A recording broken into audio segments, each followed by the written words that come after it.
Thank you for joining the Tulsa Christian Businessmen, presenting Coach Bill Blankenship. The Tulsa Christian Businessmen meet every second Thursday of the month from noon to 1 at the Wyndham Hotel on 41st near Garnett. This video is sponsored by the Tulsa Regional Business Alliance. And now, Coach Bill Blankenship. During the 9 years in the college ranks, his teams competed in 6 bowl games.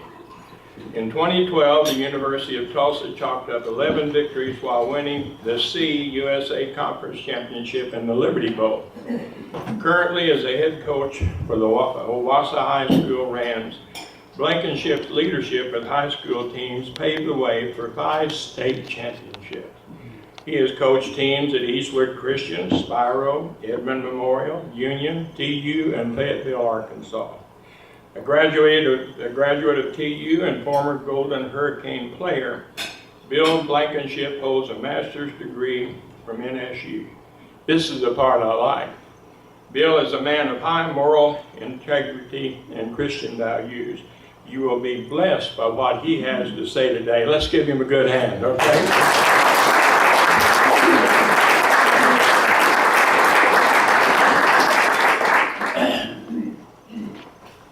I've got my coach's voice. Can you deal with my coach's voice a little bit? Okay. I will feel better than to have to stand behind there.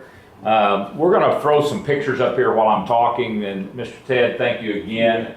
Love having the Aim High girls here. Way to go, girls. Good job. It is not easy getting up and speaking in front of people. And my mom would tell you that, that's one of the things that made her proud. She was an old English teacher. And so she wanted me to be able to do this. So now that I've done this a whole bunch more, I think she would be really proud of it. I've got some things up here that I'm going to kind of give you a little rundown on. You got to brag about state championships, okay? That's not why that's up there. But it's okay if I, enjoy it just a little bit. What I'm going to tell you, and I'm going to stand over here so you can kind of get the pictures a little better. If you've heard me speak in the last 6 months, this may be familiar, okay? Because I've just got a real message that I think God's been, trying to teach me and to work on, and I don't need to make something else up. And so when I get a chance to get in front of folks, I'm trying to share what I think God's teaching me, because I think it's impactful for all of us. Along that lines, anybody going to be at Methodist Church in Sapulpa on Sunday? Okay, good, because you're going to hear this again if you were. Because it's Father's Day's coming up, and this is a little bit of a Father's Day talk, only because it's kind of twisted that way. Go to the next slide, please. Guy that I wouldn't argue with, Billy Graham, made a statement once, and you're going to think I'm being egotistical when I share this. This is not. Please bear with me. But Billy Graham said a coach will impact more people in 1 year than an average person will in a lifetime. Okay, now I'm in the coaching profession, so I'll embrace that idea, but you stay with me. You may decide that same kind of thing could be said about what you're doing, okay? And we're going to get to that, but I want you to keep this quote in mind as we go forward, okay? This is my dad. That red arrow is pointing at my dad, okay? That's the way when he was born, or when he was raised. My dad, his older brother, Henry, where are you at back there? Okay. There's my Uncle Derwin. That was your coach, okay? We're going to talk about him in a minute. And then their little brother and their mom, okay? An obvious absence in this picture is no father. Okay, I want to tell you a little story. If you just get a picture of where they lived, you might get a little bit of an idea of how he grew up. No one's trying to play the my folks were poorer than your folks. I'm just telling you, they grew up in what I would consider poverty, okay? As I look at the steps and the house and all that, I would just say probably poverty. I will also tell you that when I went to college, this is a whole bunch of years ago, and it was cool to wear overalls in college. It made my dad crazy. because he hated them because he remembered today that's the only clothes they had. And he couldn't believe that we college kids would think that was an appropriate set of clothes to wear. I think I made it look pretty good in those days, but that's another story. This picture's taken about 3 years, best we can tell, after the story I'm getting ready to tell you. Because my father and his brothers were raised by their mom because their father left them. Okay? And he only left them after they left him. Because there was a story, and again, some of you have had these kind of experiences. It doesn't make us unique. But my dad's dad was an alcoholic, and he was an abusive, mean alcoholic. And so when he came home after drinking, he would knock my grandma around. And that was a pretty regular routine, apparently, until my oldest uncle was 12 years old. And that's the context I can put it in. At 12 years old, Uncle Dwight, when my grandpa came home and he was drunk and he started abusing my grandmother, the 12-year-old decided he would step in between. And you're not going to do that to my mom. And the story's told that my grandpa took a horsewhip to the 12-year-old and then left to go back town to drink some more. While he was in town, I guess my grandma decided that's the last straw when he finally started hitting the 12-year-old. And so they put everything they owned into 3 flour sacks. Some of y'all are old enough to remember what a flour sack was like. Had 3 flour sacks. He carried one, my dad carried one, my uncle carried one, and my grandma carried one. Uncle Dwight at 12 carried the toddler, and they got out on the railroad track and they walked 4 miles to her sister's house to get away from my pops, my grandpa. Why did they walk the railroad tracks? Because they knew if they walked the roads that he'd come back. If he caught them, he'd throw them back in the truck, they'd be back at the house. So they walked the railroad track to get away, went to her house. He eventually leaves, goes to California. They pretty much never see him again. I tell you that story because this is the house they moved to. This was where her sister lived. This is the house that they slept in. This was the good house. This is where they slept. I'm telling you that story not to get you, it's just amazing to me. Because if this was today, and I gave you this profile today of 4 boys growing up, what would you say their trajectory of their life looked like? I mean, the odds are stacked against them. You would just, all the things that are happening, you would just say, you know. Now let me go back and kind of give you the Paul Harvey rest of the story. My dad, all 3 of his brothers, master's degrees, all went back to become teachers and coaches, except for the youngest, who was a music guy, and he taught music and band and choir. The other 3 were coaches. You remember what Billy Graham said? Coach will impact more people in a year than the average person does in a lifetime. So I want you to think about this. How in the heck did they escape the trajectory of their life? They had a great mom. They believed their mom was special. I mean, I heard that all, and she was awesome. I loved my grandma. But she was uneducated. She didn't have a job. And somehow raised these 4 boys. And later on, and this all became to be an aha thing for me, the only thing they could attribute was mom kept us in church and she kept us in school. Now think about that for a minute. She didn't know what to do, but she kept them in church, she kept them in school. And I began to understand as time went on, for me, it's about who intersects our life, who impacts our life.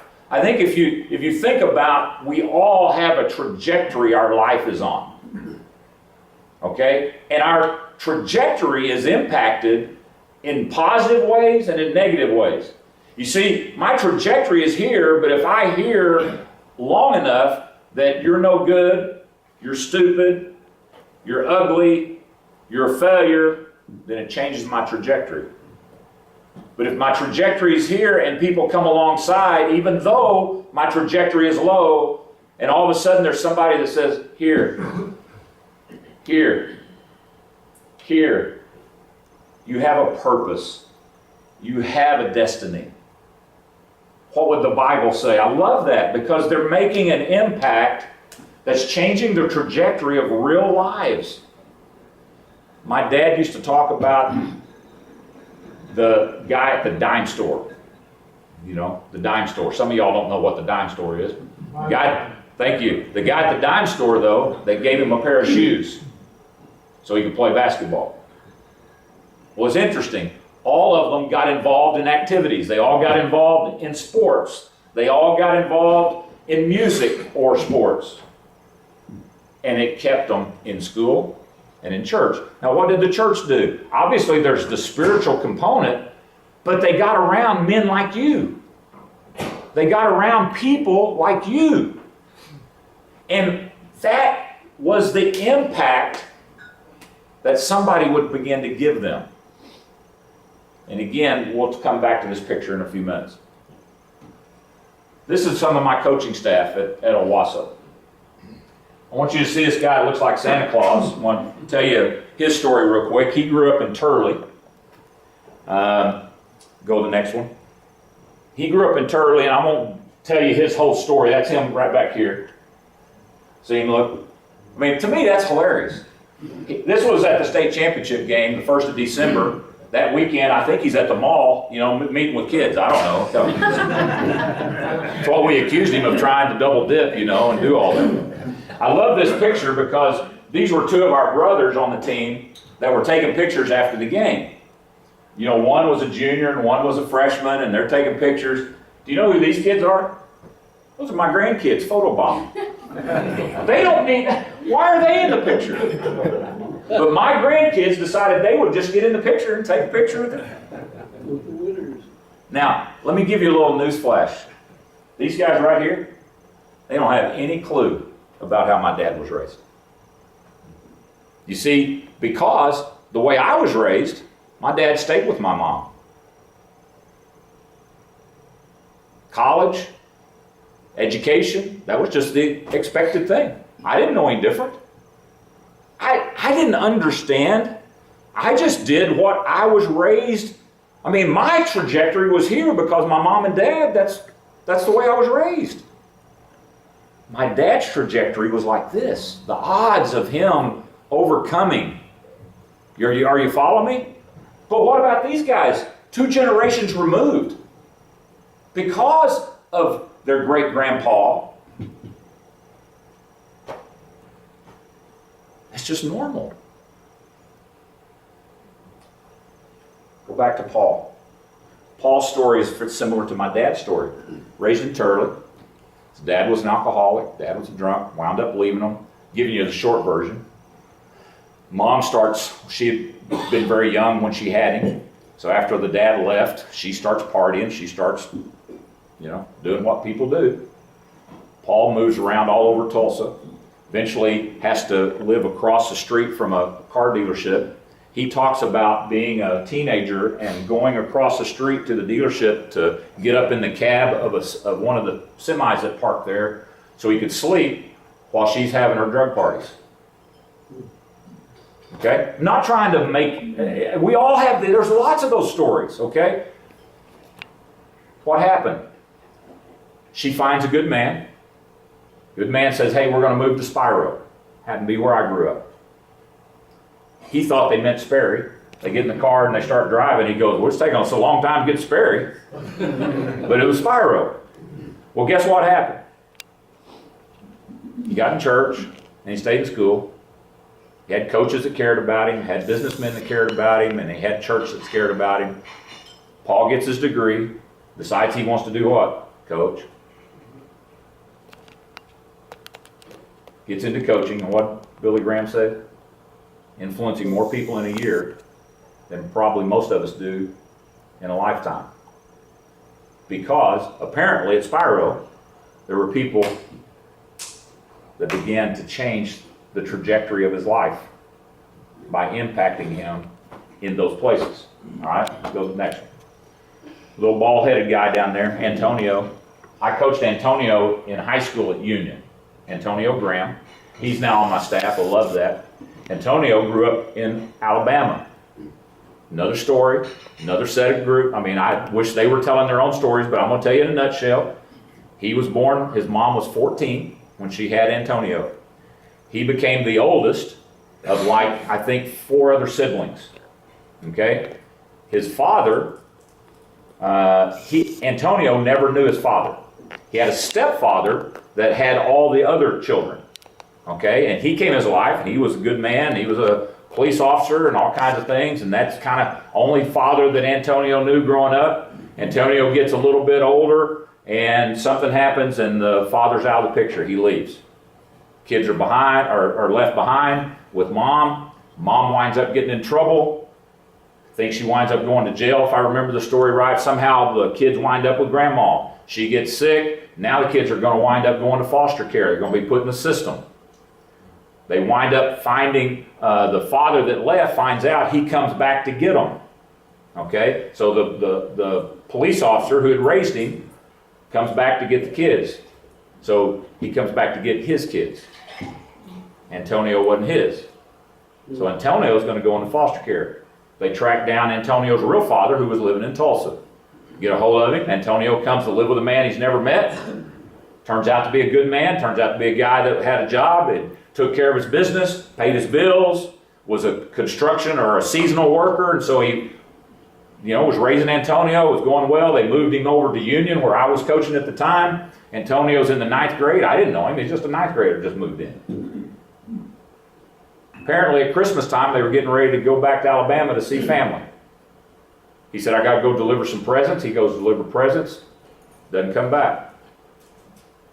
Turns out Antonio's father is shot and killed on a porch in North Tulsa, delivering Christmas presents right before Christmas. Antonio, who's already almost gone into foster care once, is in a big panic now because I don't want to go back to Alabama, and I don't want to go to foster care, and I don't want to, what am I going to do?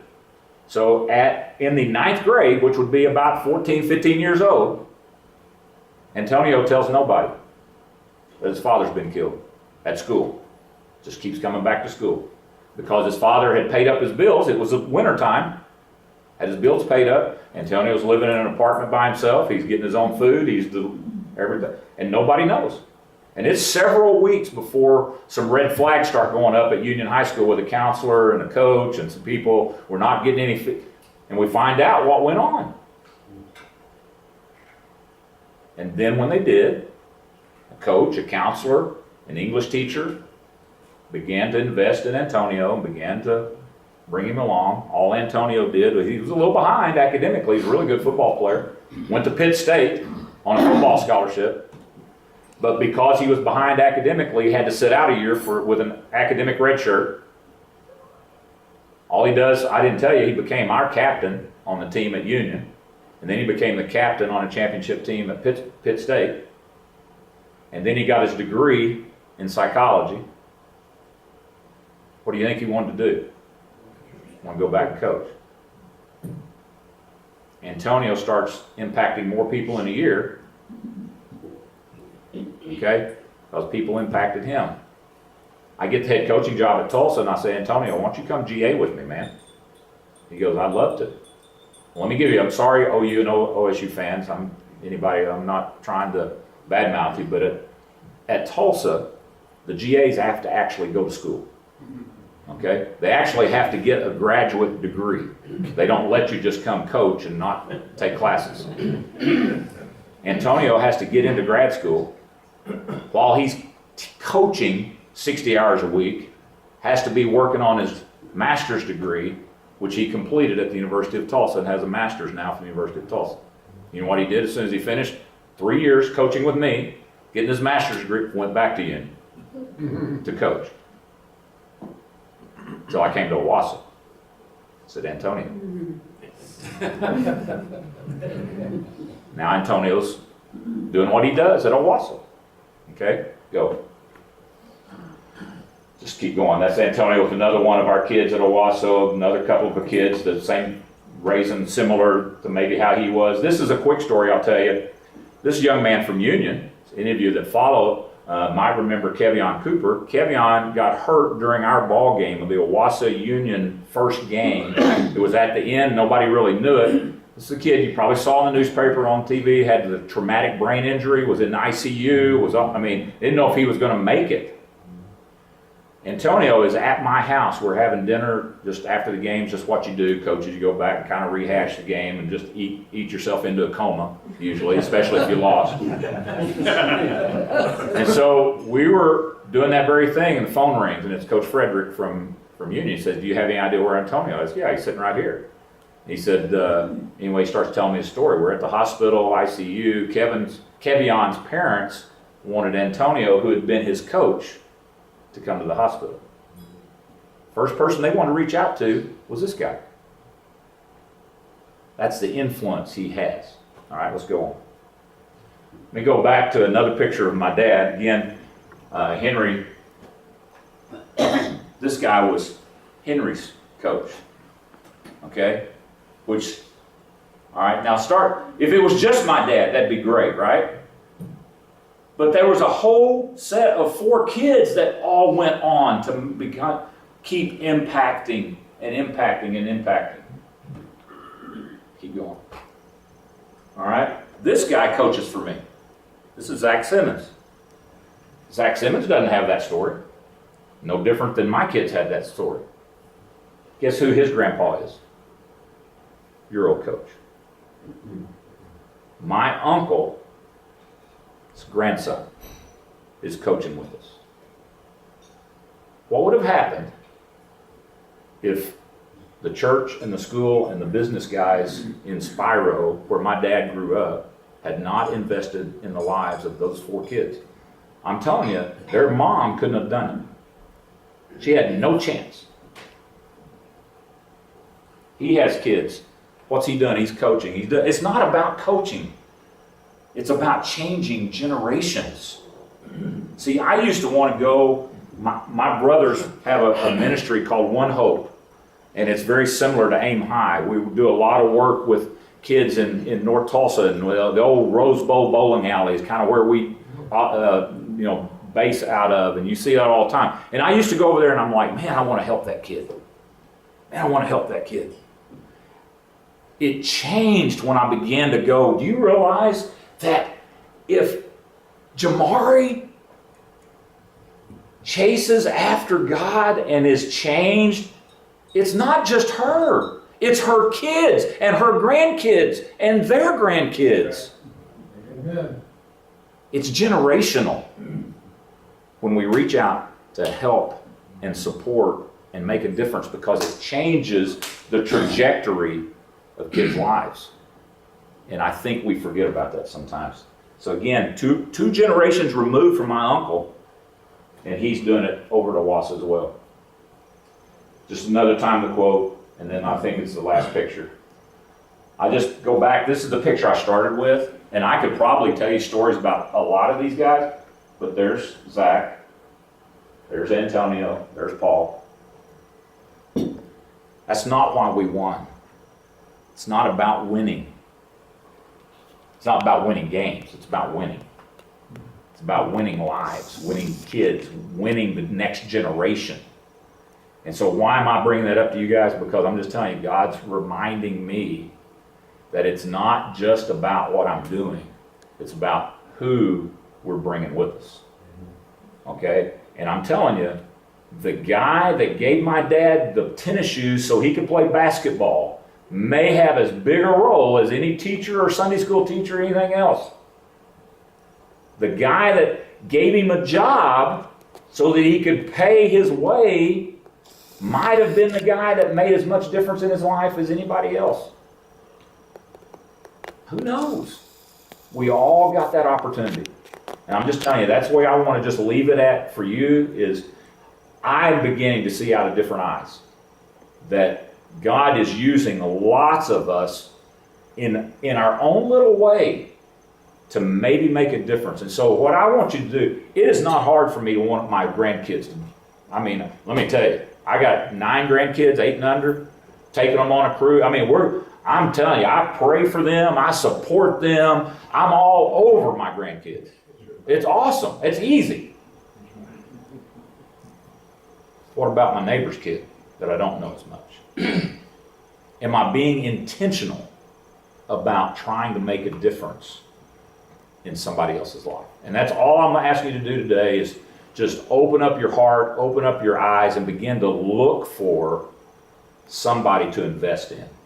And I'm just telling you, in my heart of hearts, I believe God will honor that, and He'll use you and bless you for just blessing somebody else. Okay? So I appreciate that. We got a couple of minutes. Anybody got any questions or anything, just out of the blue?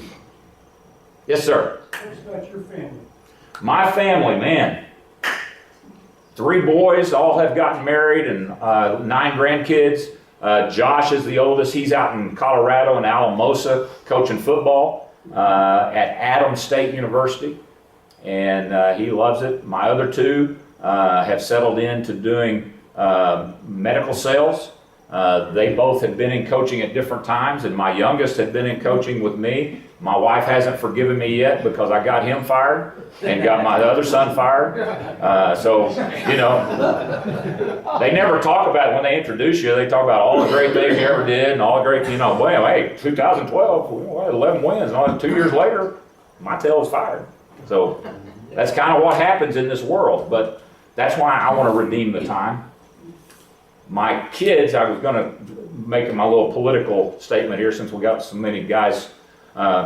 You know, I have a youngest son who's not in coaching today because he can't afford to stay in high school coaching and raise his family. And you can't do that if unless you're going to be a head coach or get an administration, because you can't do it on a teacher salary and really take care of you. So the ones that we get to keep in coaching usually have wives that are professionals that are bringing in the money so that they can continue on as an assistant coach. Now, if you get to be a head coach, you get paid good. But we need to continue paying our teachers a true and honest wage for what they do, because they are impacting these folks as well. So anyway, sorry. Yes, not what you asked me, but I had to throw that in there. Yes, sir. The testimony to what he said, I wore my Easter outfit today in commemoration, but my coach there, when his dad both played at Easter, I was recruited out of high school, and at the last minute down and said, you better get there. And our whole lives, he must have written me 4 or 5 letters a year, and then I would visit with him 2 or 3 times. So you talk about an impact, and probably one of the greatest privileges of my life is when he asked me to be the person that spoke at his going away to represent all these players. So I think all of us need to be encouraged. Take 50 years and write 5 or 6 letters a year and encourage somebody. And I'm thankful for that. That too is a lost art. It's a lost art. And I will say this, that in my dad's late years, there's a lot of things he couldn't do, but he just bought bulk cards so he could just write encouragement to people he continued to try to pour into. So I think that's a great message there, Henry. Who else? Yes, sir. So I'm about to start coaching flag football this year for the first time. So a bunch of 5-year-olds. Yeah. And so God bless you. So if we